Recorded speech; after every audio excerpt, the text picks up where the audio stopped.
Ojibia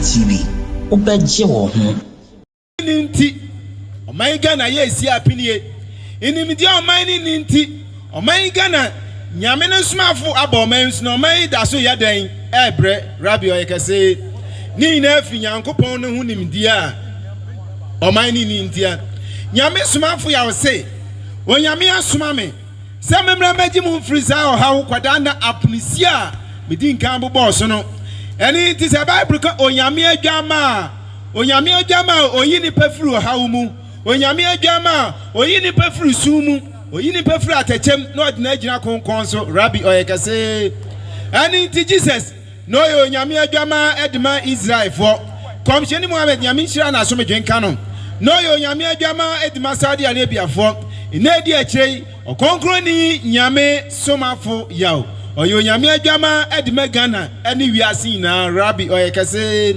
tie benti ino oyo Nyame adwama edme Ghana eni wiase na enedi akirei wiase na ebre asumdio enedi akirei wiase na ebre enti se wiase na ebre na so bonsam na ho ode no kosoro a esese Nyankopon soma ne mane bi na wonu misani asase ne so na wonu be kire yen die Nyankopon pe eni die Nyankopon yeden onpe rabbi oyekase eni nti onyame Somafo Yawoh ba wa bei obeyi minu mienu ya hawa free yaso ye kwada na free yaso ye na punisi free yaso owi adie Nyankopon pe ni die Nyankopon pe no ayeden waka kire minu mienu rabbi omayenti ase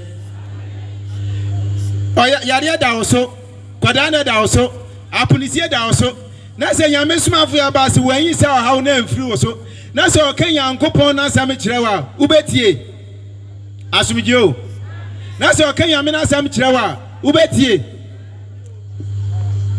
wuntie ani rabbi yakase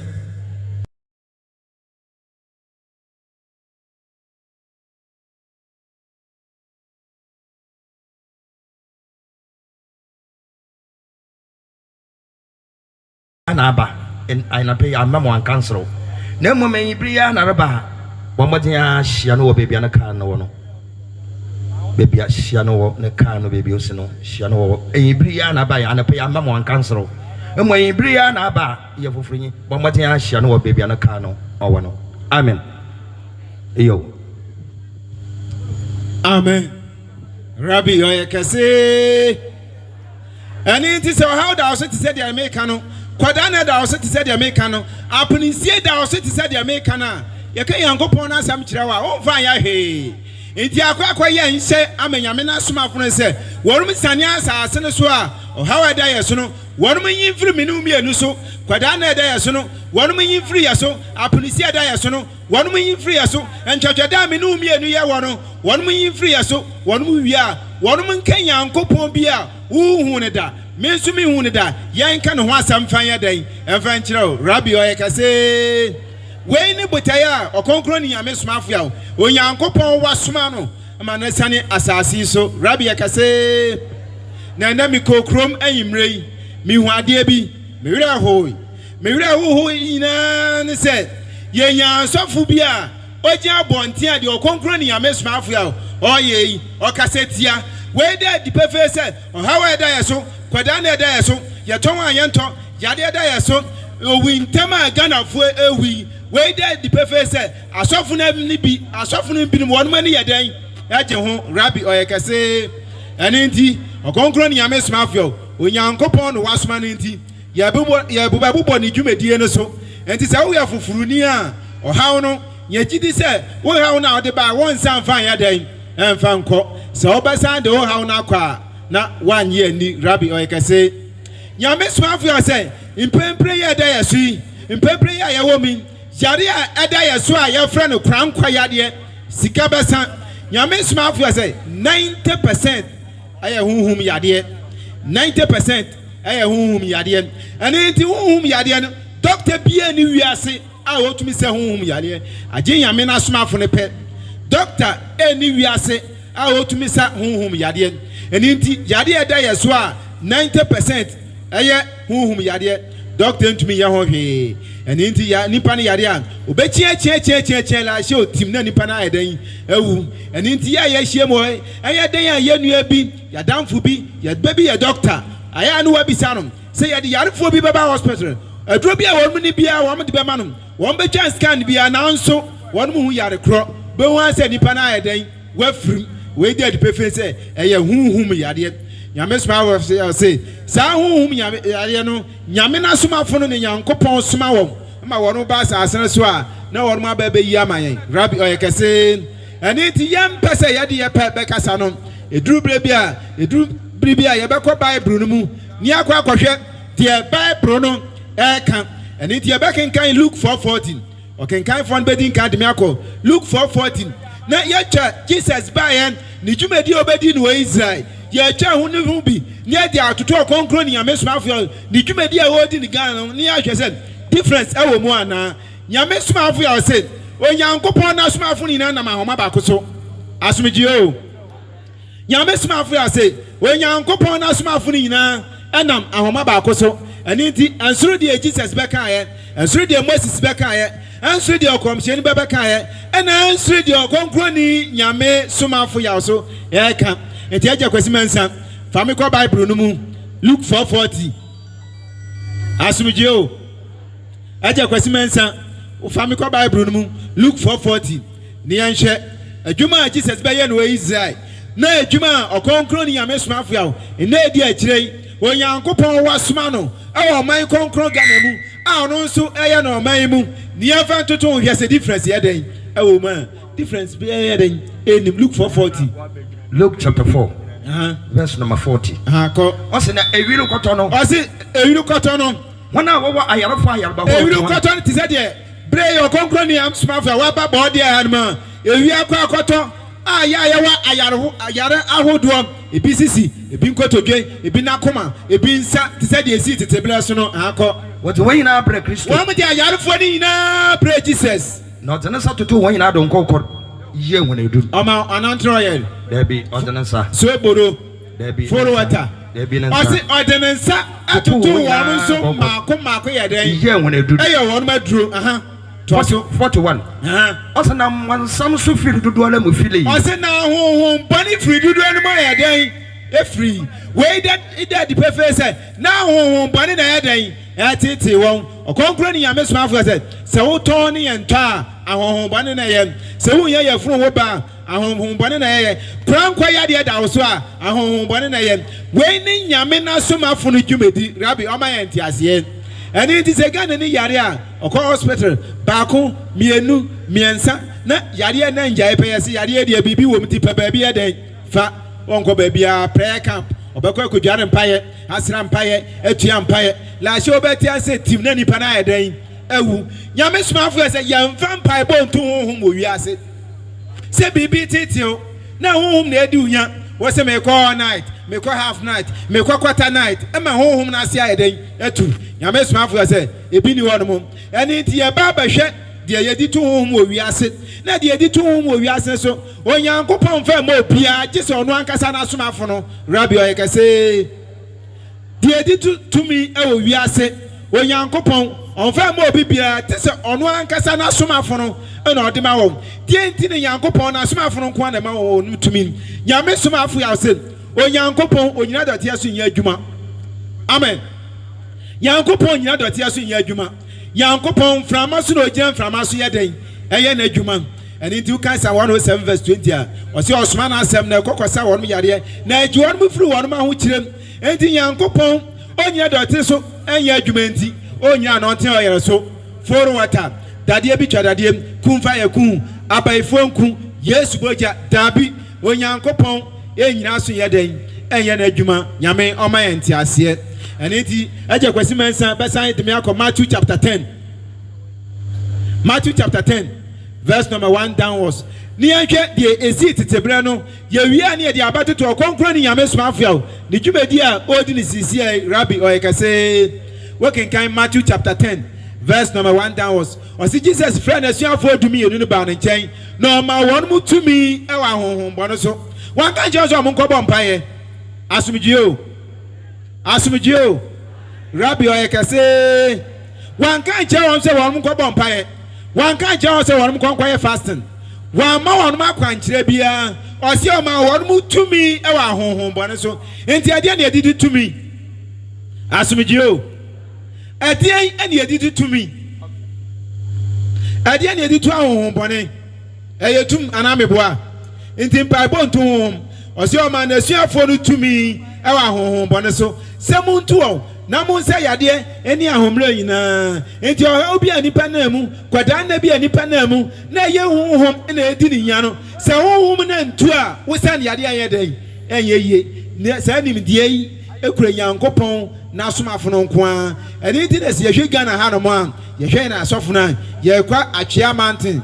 Atimota Forest in Parker so ye kwa bompire in Puano ye kwa bompire now so how Quadana apunisie das yede eguya no so no Nyame Somafo ya say e Nyankopon hunim dia Ghana fo yede yeni enintina breni abrei na ye kwa asofo no ho ye kwa maram ho ye kwa ninsi ho ye kwa konfo kwakwaje mmoa Nyame Somafo ya say pray yanka Onyankopon no Somafo aba man yi mu anka se o man Ghana ye bose ese se o man Ghana ye di ahurisie ese se o man Ghana ye neje di entia Nyame Somafo ya se asomedwe aban ahoto aban fa hodie aban krankwa ya de ada yesui eba ba den eba be free enso na so esanse nimdie ni eni wenti o man ya da so ye den ye bre Rabbi o ma me no mi enu nyina nti ase afa ye hu yade ye ba ba hwa brabo mu nsem Onyankopon amoye sa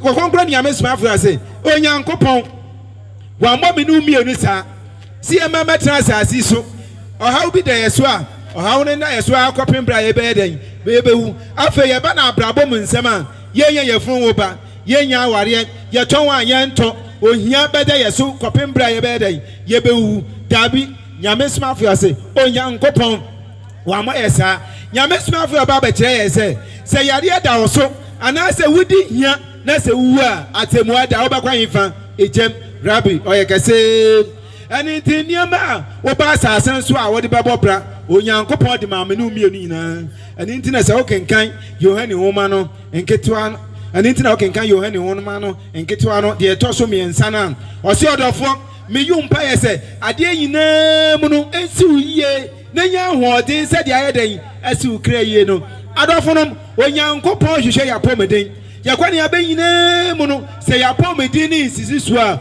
Onyame adwuma untumi ye bi mane ye den eyeye yakwa ne abanyina mu no se ya pomeden ni sisi so a untumi ye adwuma enye sika fan ye den emfa nhwe oba Rabbi o ma me no mienu nti ase eni ntiniama Nyankopon de ma ye se yamfa mabo bra no eye mako 8 Patrick kan Jeremiah mamen Jeremiah chapter 29 verse number 11 downwards near hwa asem bia ho no mo enti brei okonkro ni Nyame Somafo ba abo de ekro ma aka se pa kristo nyina eden ayema obi biara ba ba de ne ho Nyame Somafo ya se obi ba ba de ne ho afri tuma ase Nyame Somafo ya se emfa ho se wo ye sofo emfa ho se wo ye nisini emfa ho se wo ye maram emfa ho se wo ye konfo Nyame Somafo ya se obi a se tuma ase wo man nimu enti se woni ni hia na se wo de nsa to so a na se tum na etete wo no tum ni nsa ye den entiti ubio otufo Nyankopon o ma me no mienu nti ase eja mpacho yenko Jeremiah chapter 29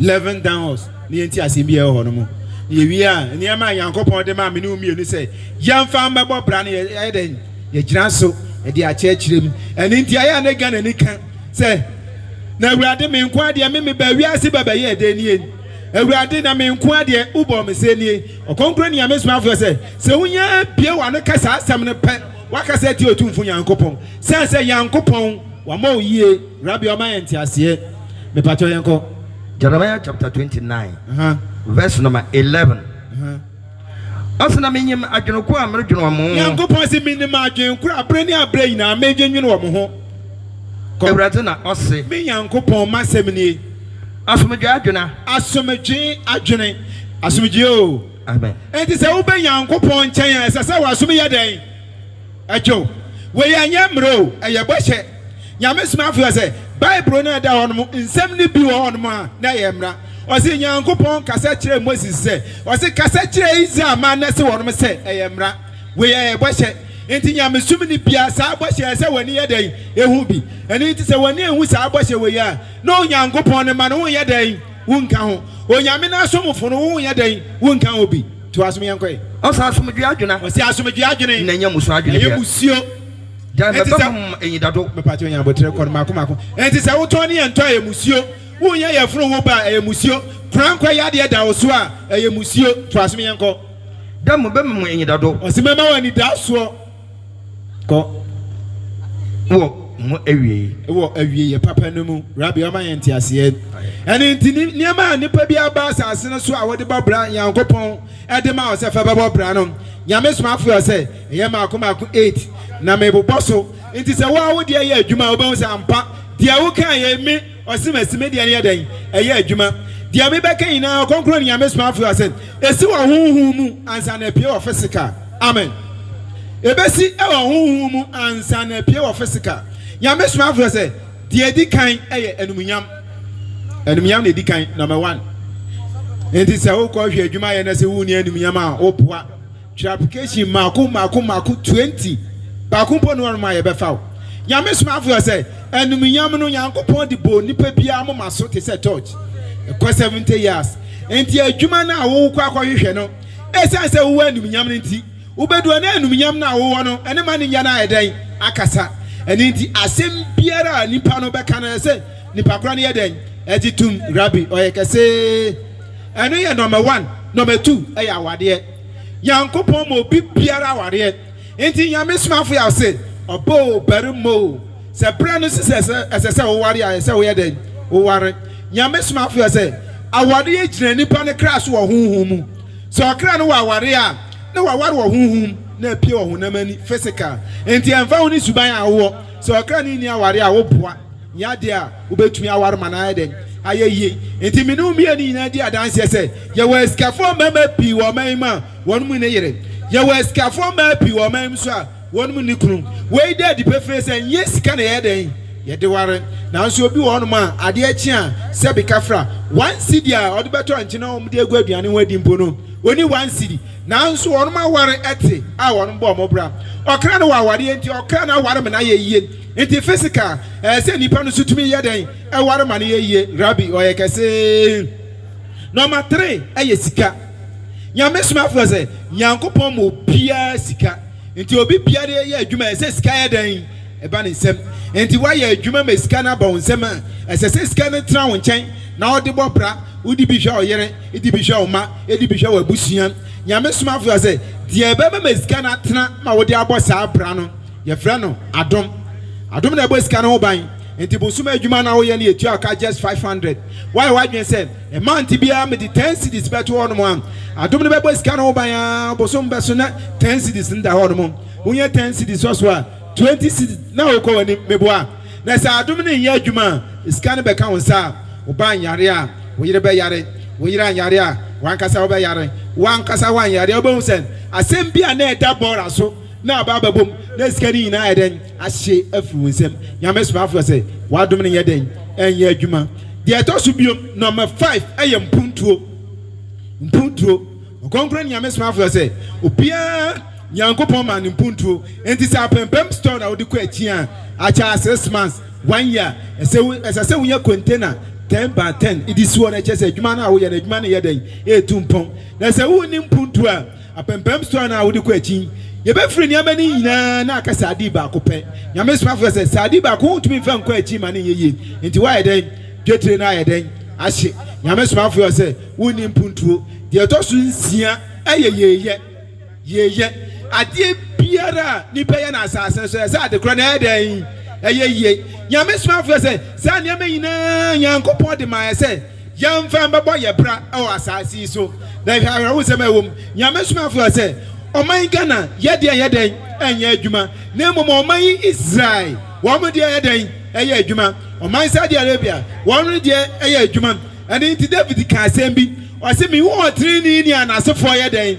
ese srade ene Ghana akola won ye 10 years oye obefro oman mu ana meboa ene nti sa ne amanan okonkro ni yamesma afro ka se yan ye de afri yansa no ɛyɛ no korɛ anaasɛ ɔtwa nkontompo kyerɛ yɛn ɔka no korɛ kyerɛ yɛn nneɛma nyinaa da adi pɛfɛɛ sɛ ampa ɔyɛ otumfo Nyankopɔn na Somafo Rabbi ɔyɛ kɛse hwɛ ne fare pae Nyame Somafo sɛ bra akanfoɔ firi tete wiase Asiria a mbɛduru tachiman wɔn de abosomosom na ɛbaeɛ enti ne Nyame no som no wɔn ma yera Nyame som no enti abosomosom na obusuapani ne fa nsa ɔsi otwere ampɔn kwa amene yɛkyerɛ wɔn nsa na mum yɛma wɔn nsa ɔsi nananom nsama papa mmra magye nsa no abosom papa mmra magye nsa no Nyame Somafo sɛ abosom papa ɛnom nsa saman papa ɔnom nsa enti ɛkɔba ne saa abɔnefoɔ no a wɔn mu wɔ mu no na wɔn bɛgye saa nneɛma no yɛ dɛn ɛnom Nyame Somafo ɔsi abusuafie wɔn nkonnwa na esisi wɔn mo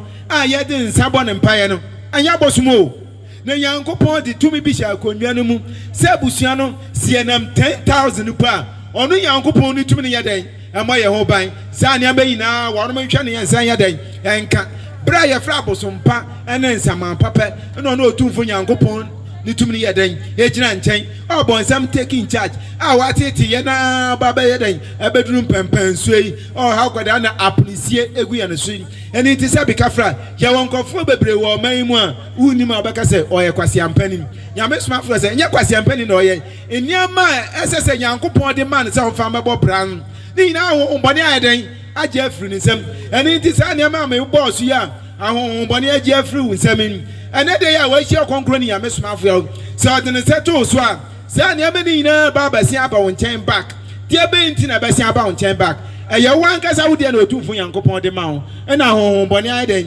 agye afiri wo nsɛm Rabbi ɔyɛ kɛse ɛte sɛ me ne wo mmienu nyinaa ebia na meme fie nie wo nso fie nie wowɔ nkokobu wɔ hɔ nom me nso mi wɔ nkokobu wɔ hɔ nom ɛna meme bie makokɔ no ɔba wo fie na woyɛ krɔmfotakyi amoa wɔkyi makokɔ no na wodi ne hyɛ buom 3 days time na sɛ wugyae akokɔ no ahefa na wɔbɛkɔ asomdwie o 3 days time na sɛ wugyae akokɔ no ɔkɔ hefa ɔbɛkɔ ne wura hɔ nom meboa ɛsiane sɛ saa nneɛma Nyankopɔn ɛde ma wo ɛna ahohombɔne agye afiri wo nsɛm enti Nyame Somafo sɛ ahohombɔne so adeɛ biara Nyankopɔn wabɔ no ɔbɔ nsɛm ntumi nsɛe no adeɛ biara Nyankopɔn bɔ saa ahohombɔne no wɔn gye a wɔn ntumi nsɛe no enti sɛ ɔgye adeɛ no firi wo nsɛm a na ɔde akɔ akɔmatumi bi a ne ho ɔde no senew ɛne ti Jesus ka asɛm bi ɔsi obi ntumi nkɔ ɔhoɔdenfo fie ɛnkɔ nkɔfom ne nneɛma nkɔda te sɛ ɔkyekyere saa ɔhoɔdenfoɔ no ansa na wɔatumi agye saa nneɛma no ayɛ den afiri ne nsɛm Rabbi ɔyɛ kɛse ɛne nti saa nneɛma no a wɔn agye afiri wo nsɛm a wakɔ all night half night wakɔ maramfoɔ akɔnfoɔ ɛninsifoɔ na wɔnhu hwee wɔn ntumi agye saa nneɛma no ayɛ den ama wo no ne nyinaa ne sɛ tumi na ɔbɛgye nneɛma no firi wo nsɛm no tumi na ɔde kɔkɔɔ ma na asie no maram ne tumi ntumi yɛ ne hwee kɔnfoɔ ne tumi ntumi yɛ ne hwee ne nsini ne tumi yɛ ne hwee sɔfoɔ ne tumi ntumi yɛ den ɛyɛ ne hwee nti ne yɛakɔ all night half night quarter night bansere lion ɛhyehyɛ ebotom bi deda yɛ asene so deɛ tia ne yɛ den yɛte nti ɛnɛ deɛ ɛtete hɔ no sɛ waa anyɛ asoɔden na sɛ otutu nan ɛbɔ Ɔkrɔnkrɔnyi Nyame Somafo nkyɛn na sɛ ɔde ne nsa too so a saa nneɛma ne nyinaa bɛsia ayɛ den aba wo nkyɛn back ma wo nsa ka na watumi de ayɛ den ɛdi abɔ bra Rabbi ɔyɛ kɛse ɛne nti Ɔkrɔnkrɔnyi Nyame Somafo wɔama saa kɛkɛ sɛ ɔba bɛyi saa ɔhaw ne nyinaa firi wo so kwadada ne firi wo so apenisie ne firi wo so na wankyerɛw deɛ Nyankopɔn ɔpɛ a bɛyɛ dɛn na ɔhaw no foforɔ nsa yɛ dɛn ɛma ɛgya kwasi mansa ipatɔ fa me kɔ Matthew chapter 12 verse 43 downwards ɛne nti Ɔkrɔnkrɔnyi Nyame Somafo ɛnɛ yɛ a yɛkɔɔ council ɛwɔ ne nkyɛn no ɔkyerɛ yɛn sɛ ɔsom a yɛfrɛ no asomatwe ɛntontom som no ɔde bi aba Bawdie kuro yi mu nti obi biara a ɔde ne nsa bɛto wo so sɛ ɔhaw no bɛfiri wo so apenisie no bɛfiri wo so kwadaa no bɛfiri wo so no fa ho bra na fa bɛwura no otumfo Nyankopɔn no sum no mu deɛ bɛnti na ɔde wo bɛwura ɔsum no mu agya kwasi mansa kenkan Bible no ma me yɛhwɛ Nyame Somafo sɛ adeɛ biara nipa bɛyɛ te ase ansa no wayɛ dɛn wayɛ 1+1 ɛyɛ 2 anaa meboa Ɔkrɔnkrɔnyi Nyame Somafo sɛ okɔtwerɛ 11 na wo papa yɛ teacher nipa a ɔmako mepatɔ yɛnkɔ Matthew chapter 12 verse number 43. Na sunsumefi asisa so honhom bone sa ofiyin pe mo fila so ofiri ni bani mu firi a asumijio ana honhom bone bia etitio Ɔkrɔnkrɔnyi ni Nyame Somafo ade ne nsa to so pɛ afi mu ma edan afi afeti de to asoe kɔ so ofiyin pe mo fila so ofiri ni bani mu fia okechinche no wewe odo ɔkɔkɔ chinche ɔkɔre ya so wewe so hwehwa ahomaje ɔkɔkɔ pɛ ba bia tena na wonye bia na se wonye ba bia ntena na ose de afi obeka se me basana akɔ me fie a me pie ba no mu akɔ me fie dada na me furu me pie ye no na oba na se oba ɔto na pan se obeba na efie na tompan a na wa prapra mu o se obepa prem na wa hyehyem obesi esiem na ɔkɔka fa esunsum eson fafra wo mosin nankasa mako 7 wo mosin nankasa a won mu odin sene no one mpo wantumi anyina no na 8 na obetumi anyina no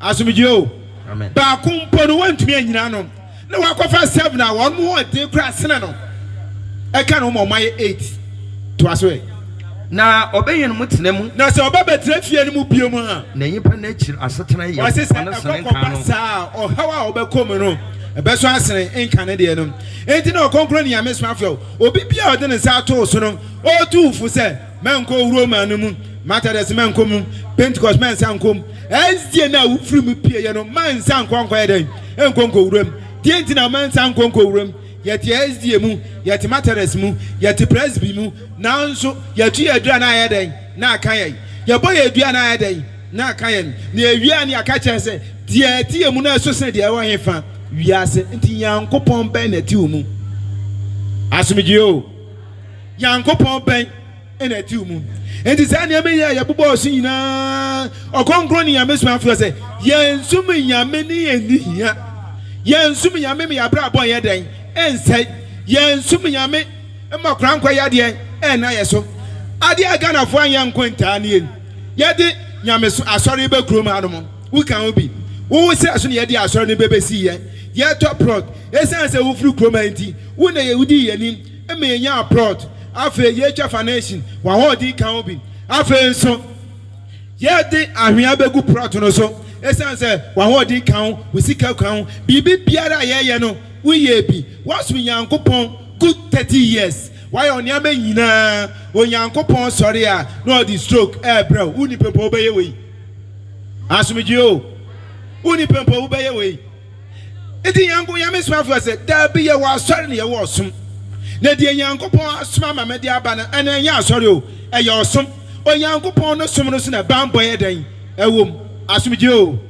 mam Psalm 107 verse 20 mam Psalm 91 verse 1 downwards ni ahwe asebia o Psalm 91 Nyame Somafo say o Yankopɔn no som na ban boye den ewom enti na e ba chechirem kakra je wo som ne ye wa asol de obi atumi tibi asol de obi atumi tibi ani enti na obi ko Bible school ba oba ya no aba betina asol no wato ne din Pure Fire International Church one fa international so ye adwuma Nyame Somafo say eye nim dia ye nim se Yankopɔn no nim dia ho a yankɔ Bible school ma ye ma meti asɔre dia be enti ne yankɔ Bible school ma ye ma meti asɔre yan fa nkrama som eye example kana nkrama som ha wa wo krama ni ha wa kwa Saudi Arabia wa ba wa kwa kosua Quran o kosua Quran pa ye no si o sisi ade ma kwa kosua Quran enti se ma pa me so me ba beti ma asɔre ni bi ana me ba beti nkrama som ni bi ebi wo ho dia be enti na okoba ontumi ma meti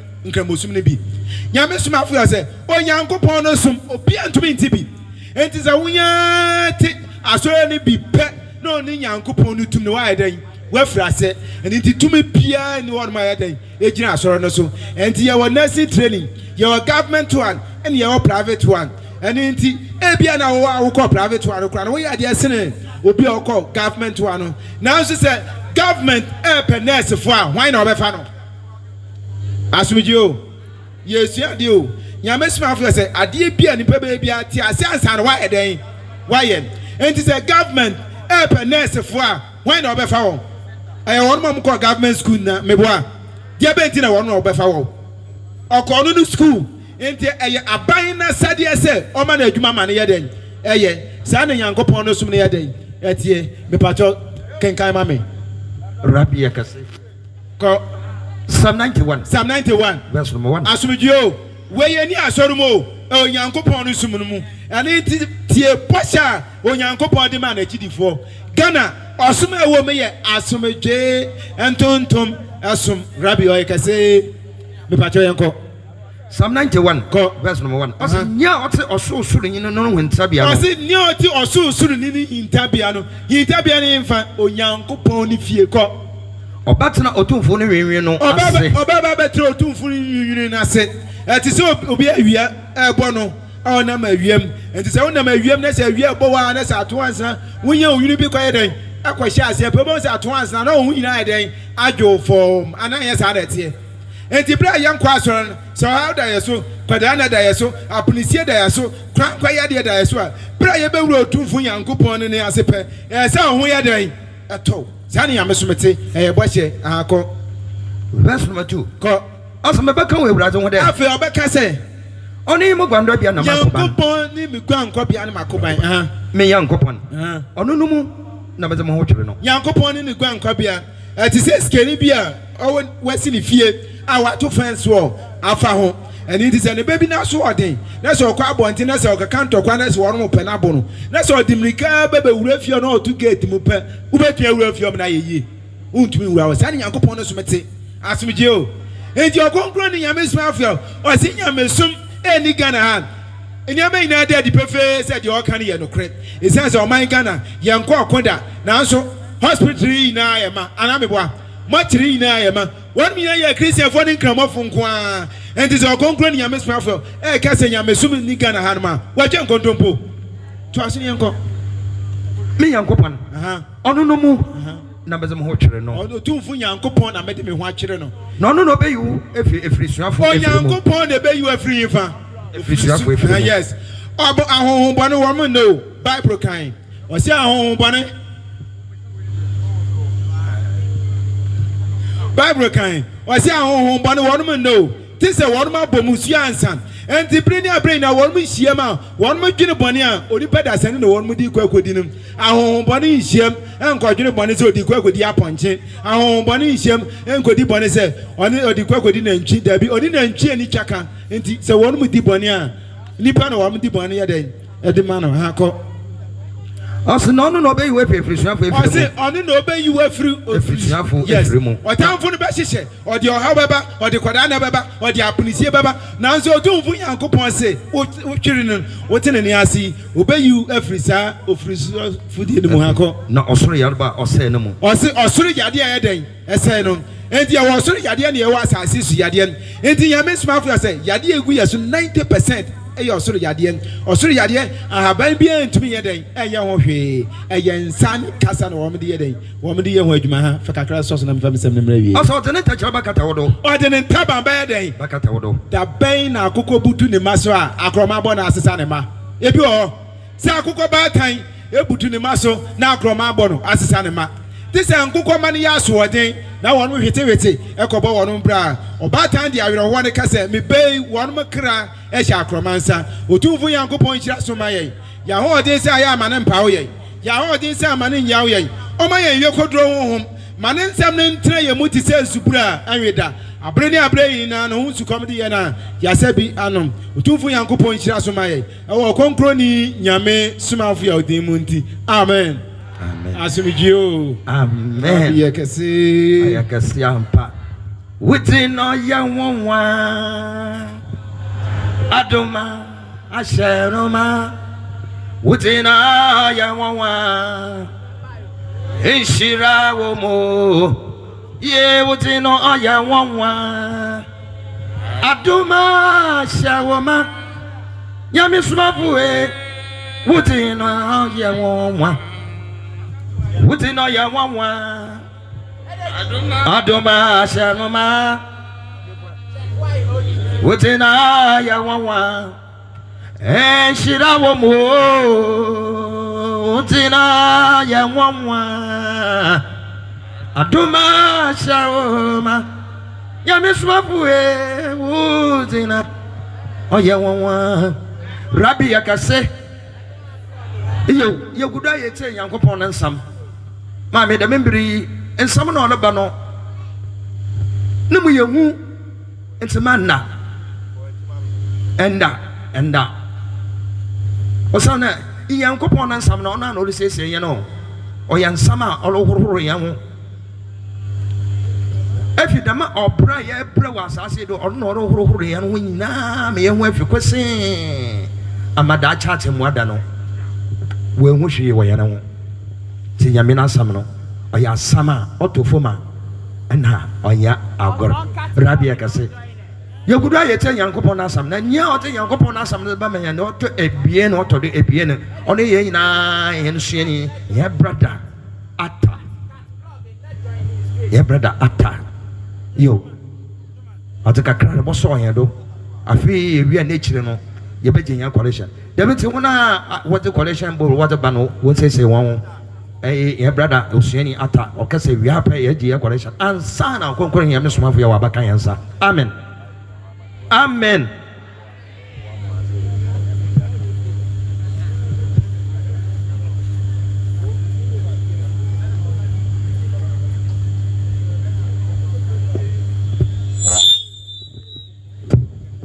Rabbi Oyekase.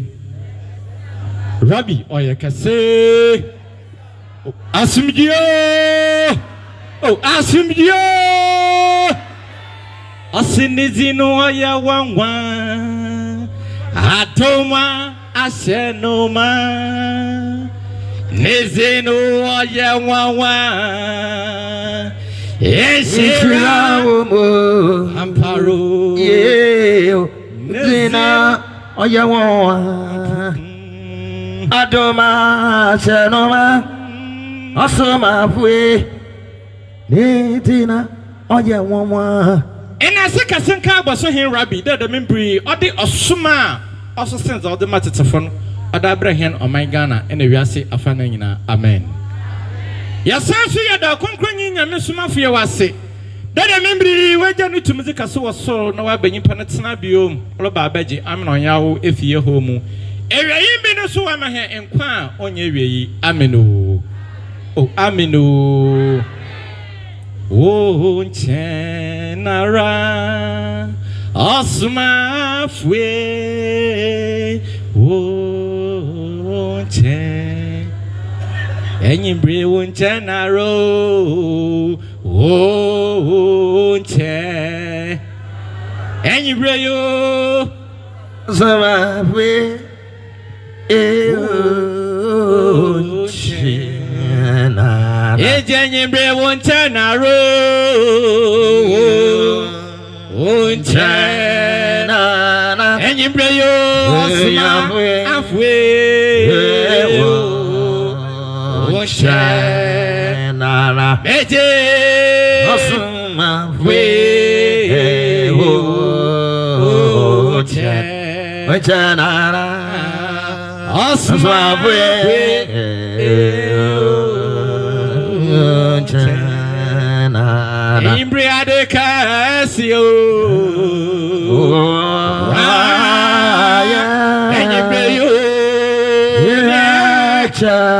Etaso,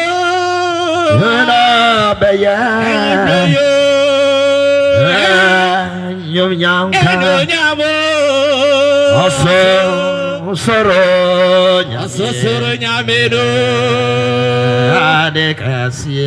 to you be at it.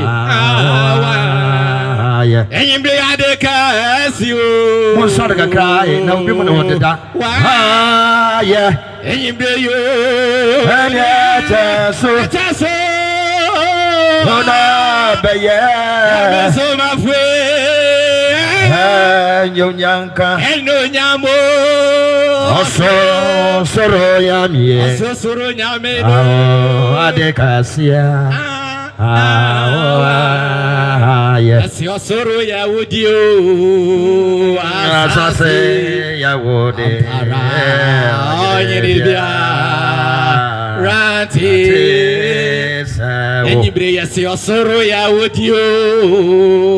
As I say, Yawoh, Ranty, Somafo nyebredi wonyine Ede wonye Okatechi di wonyino De wonye Amparo Somafo de wonyine Somafo di wonyino De wonyine De wonyino De wonyine Yasra nyebredi wonyino De wonyine Somafo de wonyine Atifo bia Ampo Atifo Anewo rabio Atifo Yeah Atifo Ejaye jumeyo Atifo bia newo Atifo Anewo rabio Yasitne yumo Ejaye mbeyo Atifo Ampo Atifo Hallelujah Nyame kai men Enyi breka yenyi na o kai me ma Ejaye brabo ya tete pasamo Yene Aje Abosuhine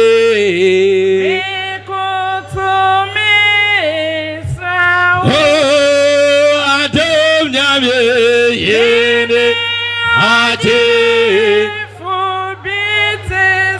Aje funi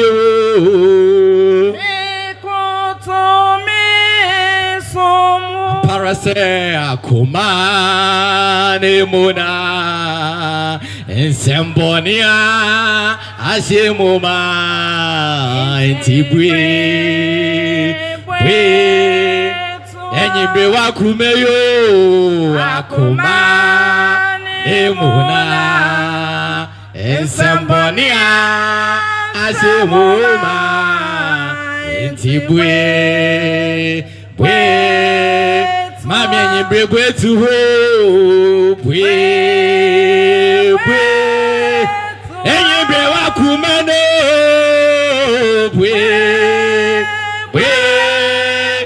eta yakumeyo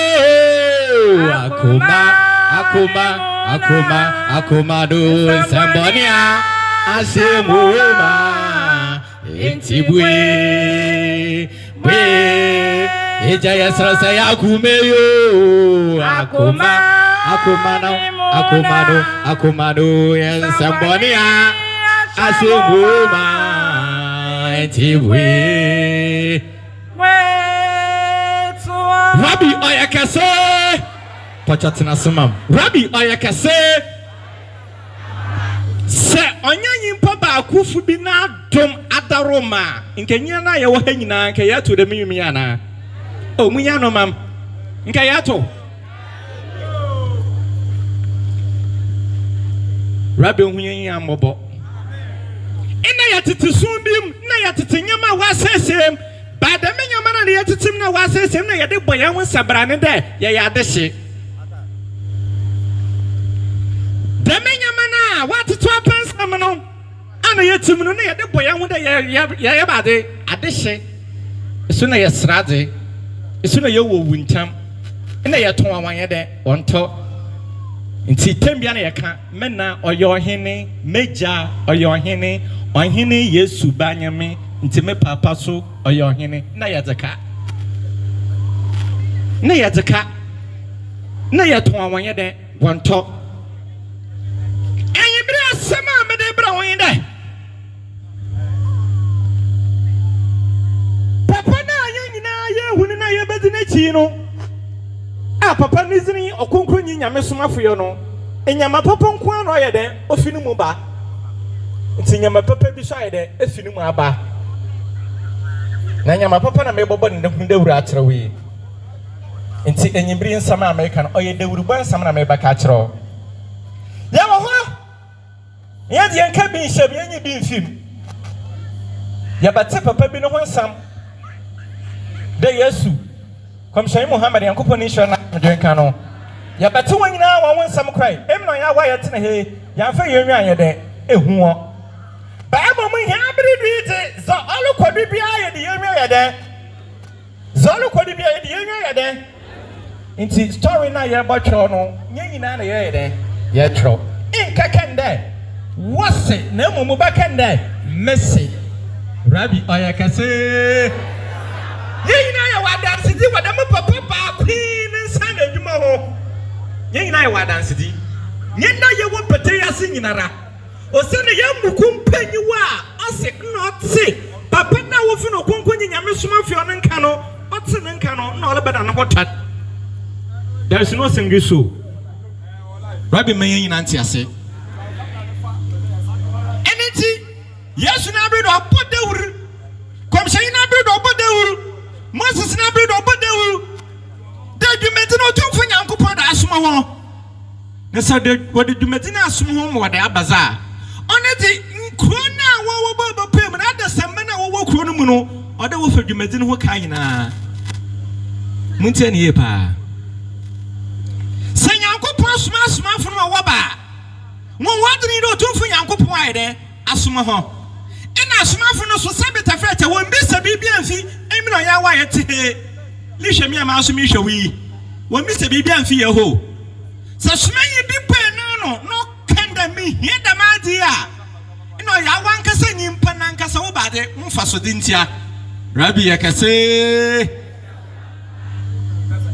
yana ye ho nyina hwana oba pede okonkro nyame Somafo oluko bebi a on for this can kwabo hwana oba pede on for this Messiah look baby ntimite menye de momboa oye hwana obi anyi ho na momu bi ibiasi Rabbi oyakase osane de nwan dwumadina wode ba asase do no so wode dwumadina ba oya awonyi mpanti won wo fi ho na woye de wabai enti dwumadi bi biara wo bai wo dwumadina won wode ba no mu bia mfasode bia oyanyi mpa no wo ba de wo mfasode am na nyanyi mpa na nyanyi hu dwumadina yelidin no ho mfasode Rabbi oyakase nya da samani yewu dwumadina nya yelidin no ho mfasode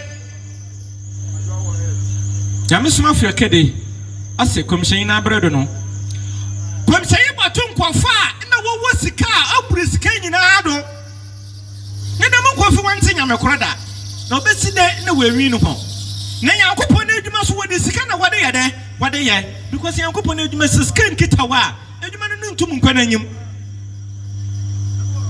enti otumfu yankopon etum komshen Muhammad yankopon nation na so medwenka no odom na sikafo odom na ahoandenfo odom na nyansafo a wobobo no woni dwumadim nemno ya wedu ha abredo wachiro oto ho ya bakan nam wasi do yemno ya wo ya abredo osmanyi na pe na no da otumfo nyankopon se onchi no manyi mu onko mpanyimfo ho na do na mpanyimfo ho na do na obakwa no ohia nyimpa 500 awo bobo na dwumadimu asomje ntonton som yete da masem obiala esinitaze Rabbi yakase ayedentia yena yawo pete yase mpoche yamboro 500 yena yawo pete yase yamboro ana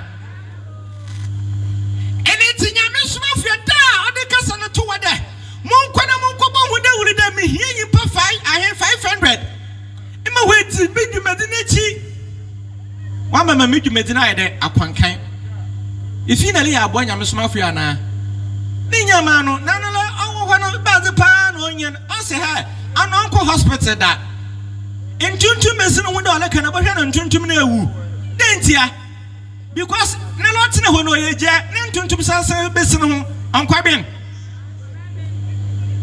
awati na ho na tembia akwa hospital tembia akwa drugstore ekoto pala na luto biko na luto amande Rabbi oyakase eniti Nyame Somafo body Dawuda ohia nyimpa 500 no nyina ya yedin na dwume kwa na obeye edwume ho abaye nya ya beye na de yemama abontunsu nyimba ya nya ya beye na abontunsu nyimba ya mun kasa mo ho nya ya beye na abontunsu nyimba ya ye beye dwuma mo Somafo ye de ye honam ade nyinara Beyo Somafo Amparu na yenyam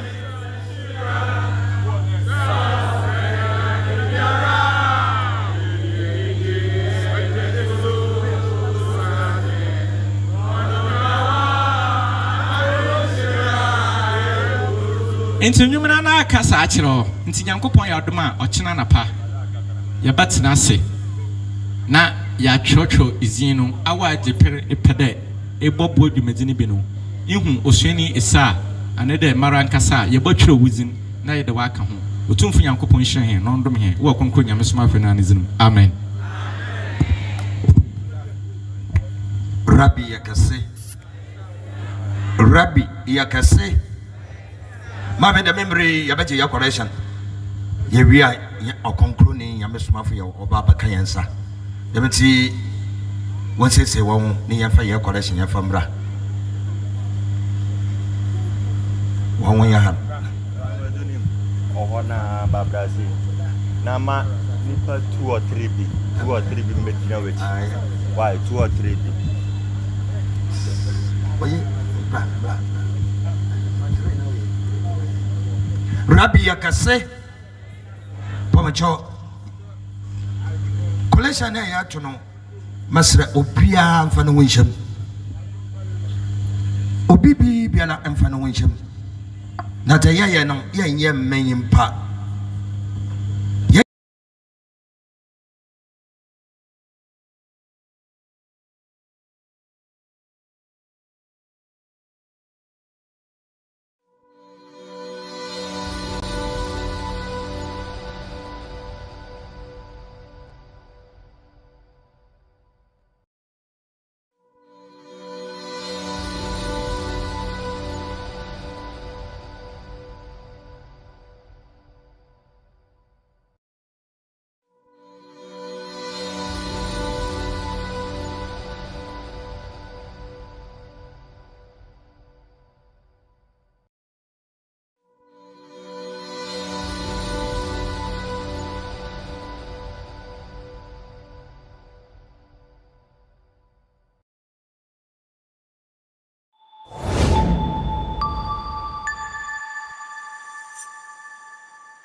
asomdwe Nyame yɛkamfo da Odo Nyankopɔn Odo Nyankopɔn Odo Nyankopɔn yeyewa yada yeyewa yada asomdwe Nyame asomdwe Nyame yɛkamfo da Odo Nyankopɔn Odo Nyankopɔn Odo Nyankopɔn yeyewa yada yeyewa yada asomdwe Nyame asomdwe Nyame yɛkamfo da Rabbi yakase Rabbi yakase yo de membre yɛnyina ho brate mare bo sore gina ya na moro so sore gina wana moro so yɛne jefo oba baka yana sa dem se sore gina wana moro so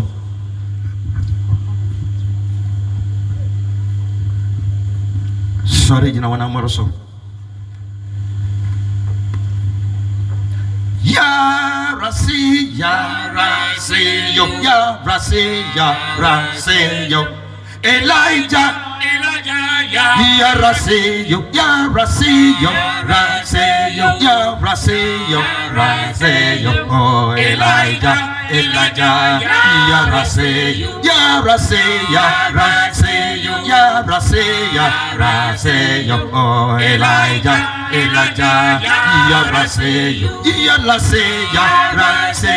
Ya Rasi yo Oh Elijah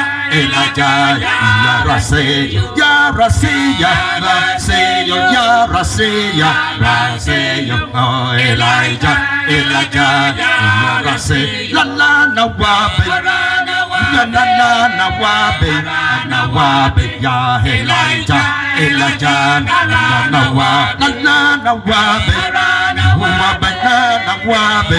na wabe ya Elijah na wabe na wabe ya Elijah na wabe ya Rasi yo Ya Rasi yo Oh Elijah Ya Rasi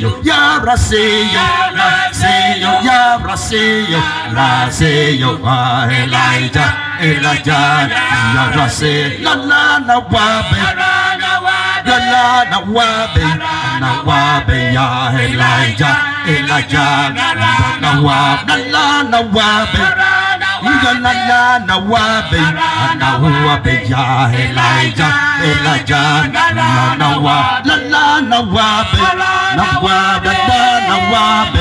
na wabe ya Elijah na wabe ya Rasi yo Ya Rasi yo wa Elijah na se na wabe na wabe ya Elijah na wabe na wabe ya Elijah na wabe ene tema se waba na wabe ya Elijah na wabe ene tema se waba na wabe ya Elijah na wabe ene tema se waba na wabe ya Elijah na wabe ene tema se waba na wabe ya Elijah na wabe ene tema se waba na wabe Elijah na wabe Rabbi yakase ampa amen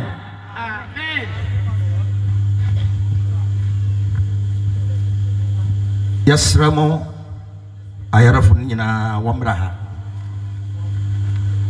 ayarafo wana anapi wapa ina wana ibri wa be ina wina wombra enyime hai wombra fifria muna moti wono muna wombra masalai wa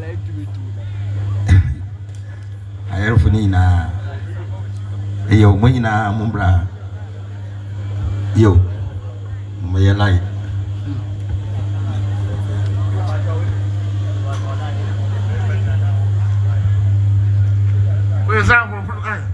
Wacho yo kana afofrofo no nkote adadafo nka afofrofo no ha mo ya afofro nko ha ai mejo mo ngina nkweti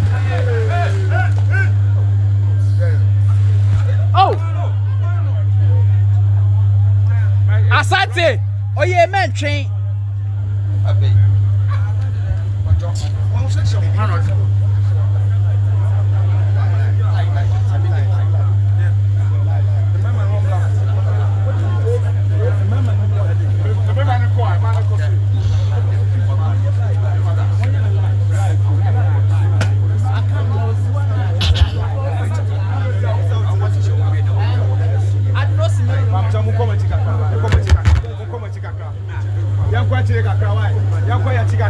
Wamcho wankwe chiri kakra mayen munkwe chiri kakra mayen munkwe chiri kakra mayen na mama ya mama ekwano ndim mama kwande papa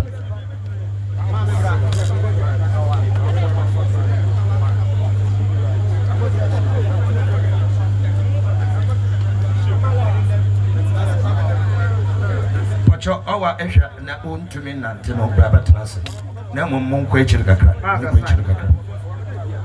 mo hwa montumi nante no pacho mo batenase wa sɛhwɛ na ntumi nante wa baba tenase debi awo enanto bɛhyɛm wosisi ya oya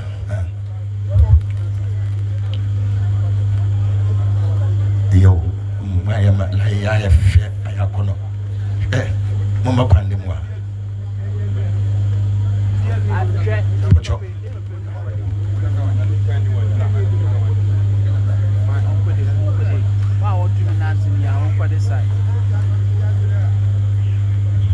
wa wohwe na wontumi enante no pacho Robert Naswa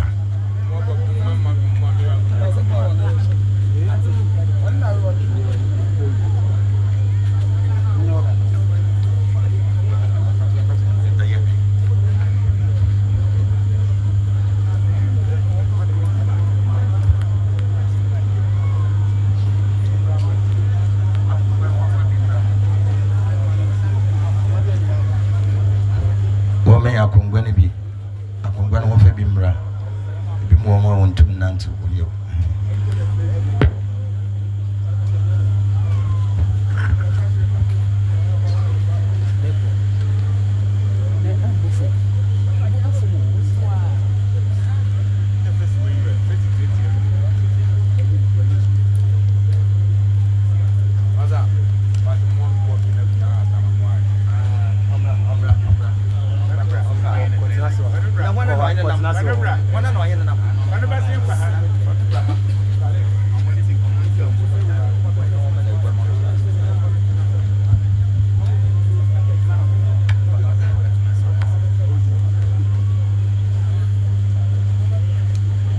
akongwana wo fa bi mra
Pacho we are no one catch. Rabbi Yakase Masra Mayama Yatantrawina Yansodina and Amoso and Ibraba. Yet not Yatra Patanas Wina, I am Yamayamudu.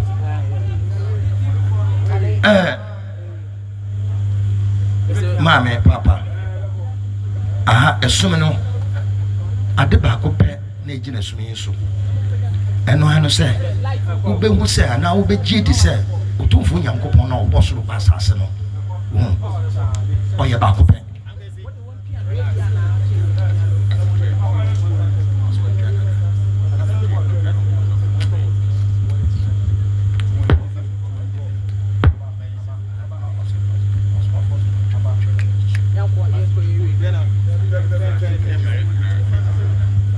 Rabbi Yakase. I don't say, Buban will say, Utufu Yankopon or Bosso Bassasano. Or your back of it. Or your miano, or your miansa, or your night to send near Ayatino. Baby. Your boss or Bassasano, Bono, you mean now, or your back of it. No on one Gassasso, no smart or concurring your Somafo. What did you do? Now what the car? Maybe so when you did Sagitia. Who have we be at the baby? I will you know. You know, I was saying Rabbi. Number concrete, your Somafo, watching when you young. Rabbi Yakase. Yo. And see, and you may have Yabetui, Mammy Mion, Netubi. Papa, Mion, the yin I am to. Oh. Mion, not to Numinabi. Sasa Yankopon or Bosso Bassasano. Or you swim in Yankopon. Only cause of wood is any would do any mono. Debbie. No, no, no, or say on the way through. Said Jit Nano, Debbie. Or made through. Yes. Tinny, you hang now, a GD, Timothy, Embra. Yes, by your best size, I arena be brave. Yeah. The yes, woman on mobile, and any Moses on mobile, on Mopini pa, and in your wabi. Concluning, I met Somafo for Yawoh. Oh, yeah, Elijah. Some moments to bring on Bala Conforno, no more to Israel for us. Elijah, no, I'll buy no, on no bam, who said.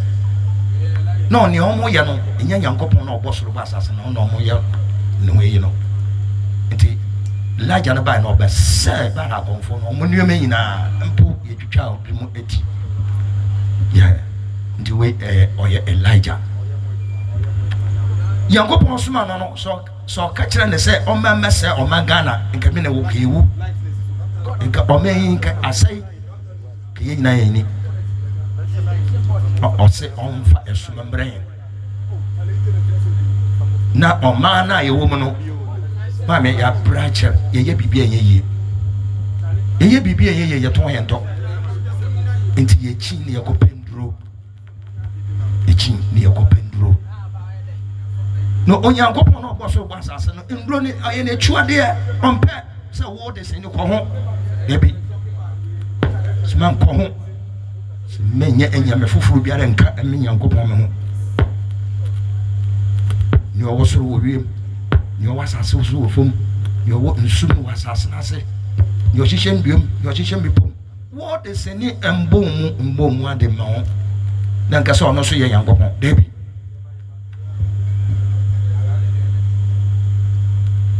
ti ye fa bibia nka no ho nsom no o se me Yankopon me ntia de bia wo de seni wo de won saye me metrem ti wo de seni wo de bi won saye bibia me Yankopon na mbebo soro me bo wo no mpokro me metra ade a wo de won saye se me fa nye bibi ma wo de bi fo wa no keke ade bia wo ba ka kire ni bia no asem me Yankopon be ya no oya Yankopon a oye ehu mboboro Yankopon enti pa mo akoma nyina no so fa wa akoma nyina ko nje ni ye bowie no na wehu ono ankasa na nyonya amen it is anyu ya betu mi ona tubi Rabbi ni juma so ampa onjo ma so Nyame Somafo ni juma so ampa onjo ma so ni juma so na nenjo ma so ni juma so na nenjo ma so ni juma so na nenjo ma so ampa Nojo Omaso Nigmaswana Jomaso Nigmaswana Nejomaso Nigmaswana Jomaso Apala Nejo Omaso Nigmaswana Nejomaso Nigmaswana Nejomaso Nigmaswana Jomaso apara nojo maso Nigmaswana Jomaso Nigmaswana Jomaso Nigmaswana Jomaso apara nojo maso Nigmaswana Jomaso Nigmaswana Nejomaso Nigmaswana Nejomaso apala Nejojo Omahaso Nigmaswana Jomaso Nigmaswana Nejomaso Nigmaswana Nejomaso apala Nejo Omahaso Nigmaswana Nejomaso Nigmaswana Jomaso Nigmaswana Jomaso apasa nojo Omahaso Nigmaswana Jomaso Nigmaswana Jomaso Nigmaswana Jomaso apasa nojo Omahaso Nigmaswana Jomaso Nigmaswana Nejomaso Nigmaswana Nejomaso apasa nojo Omahaso Nigmaswana Nejomaso Nigmaswana Nejomaso Nigmaswana Jomaso apasa nojo Omahaso Nigmaswana Nejomaso Nigmaswana Nejomaso Nigmaswana Nejomaso apasa nojo Omahaso Nigmaswana Jomaso Nigmaswana Nejomaso Nigmaswana Nejomaso apasa nojo Nejomaso Nigmaswana Jomaso Nigmaswana Nejomaso Nigmaswana Nejomaso apasa nojo Nejomaso Nigmaswana Maso Nigmaswana Nejomaso Nigmaswana Jomaso apasa nojo Jomaso Nigmaswana Jomaso Nigmaswana Jomaso Nigmaswana Jomaso apasa nojo Jomaso Nigmaswana Jomaso Nigmaswana Jomaso Nigmaswana Jomaso apasa nojo Jomaso Amen Amen Amen Amen Amen Amen Amen Amen Amen Amen